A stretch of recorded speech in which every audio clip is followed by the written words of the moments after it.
women's suffrage throughout the ages. Sometimes things look different, but one thing that remains the same is women fighting for their vote and their voice and the vote and the voice of others. My first piece is an excerpt of an essay written by Mary Wollstonecraft in the late 1800s, titled A Vindication on the Rights of Women.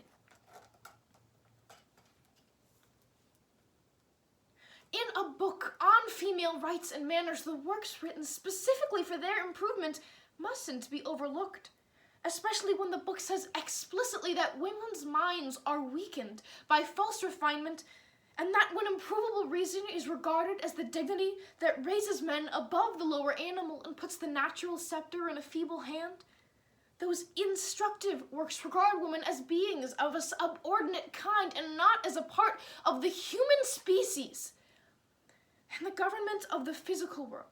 So it is observable that the female is, so far as strength is concerned, inferior to the male. This is the law of nature, and this physical superiority can't be denied, but men, not content with this natural preeminence, try to sink us lower still.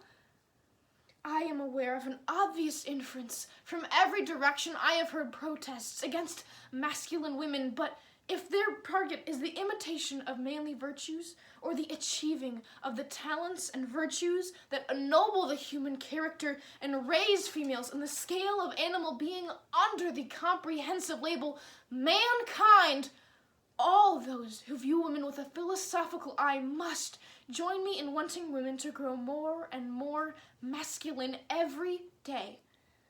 Women are so much degraded by mistaken notions of female excellence that this artificial weakness produces in them a tendency to tyrannize, which gives birth to cunning, the natural opponent of strength, which leads them to exploit those contemptible, infantile airs that undermine esteem even while they excite desire. Let men become more chaste and modest, and if women don't become correspondingly wiser, it will be clear they have weaker understandings. Many individual women have more sense than their male relatives. Some women govern their husbands without degrading themselves because intellect will always govern. Where there is a constant struggle for an equilibrium, nothing will swing the scales its way unless it naturally has a greater weight. My next piece was written as a satirical song for women at the height of the women's suffrage movement in the early 1900s. A suggested campaign song by Alice Duer Miller.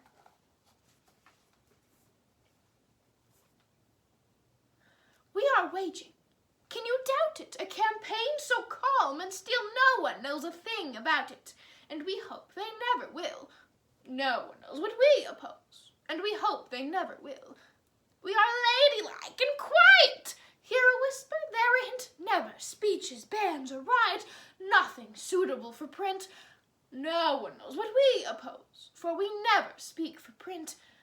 Sometimes in profound seclusion, in some far but home-like spot, we shall make a dark allusion.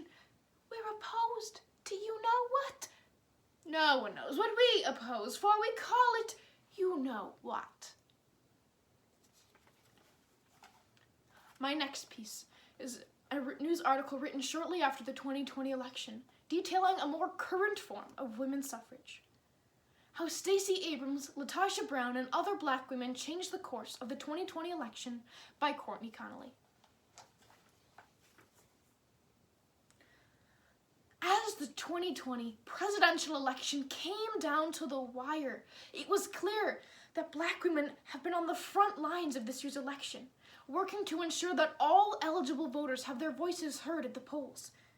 In Georgia, Stacey Abrams, who ran for governor of the state in 2018, has been on the ground to ensure that voter suppression does not dictate the outcome of this year's election. 2 years ago, she lost the gubernatorial race amid reports of voter suppression in the state.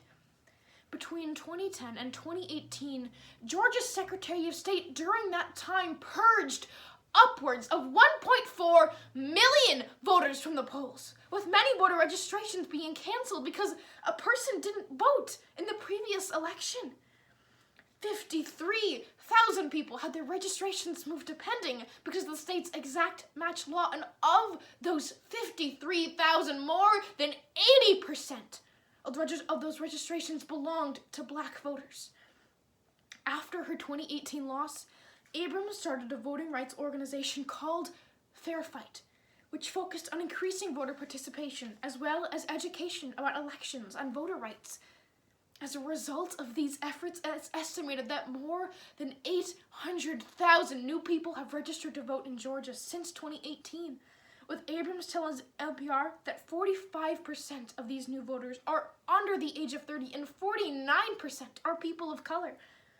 In addition, Abrams tells NPR that she and her team were able to get rid of the exact match policy before the 2020 election. Similar to Abrams, Latasha Brown, co-founder of the Black Voters Matter Fund, used an election loss to fuel her desire to create change. In 1998, Brown ran for State Board of Education in Alabama's 5th District against incumbent Democrat Willie Paul. It was her first time running for office, and Brown tells CNBC the race was so close it took 7 days for the winner to be announced, with Brown losing by a little over 200 votes. Minutes after the election was certified, she said she received a call from the state's Democratic Party letting her know that 800 ballots had been found in a safe by the county sheriff. Brown says she was told it was too late for the ballots to be counted. "I was so disappointed," says Brown. "I realized after that experience that voter suppression is more common than we think it is. I kept talking to candidates and being a part of elections where time and time again, I would see that voter suppression was a strategy that was used often to prevent people from voting or having their vote count." Today, Brown's Black Voters Matter Fund does work to ensure that Black communities are not only registered to vote, but also understand the power of their vote, as well as advocating for the expansion of voting rights policies that include early voting, resistance to voter ID laws, and a strengthening of the Voting Rights Act. As Congresswoman Maxine Waters told SMNBC's Joy Reid after Vice President Kamala Harris's historical nomination, Black women have shown that not only will they vote, but they will get out the vote and they will fight for the vote. My last piece is a motivational poem written by Charlotte Perkins Gilman, author of The Yellow Wallpaper, titled simply, "We as Women."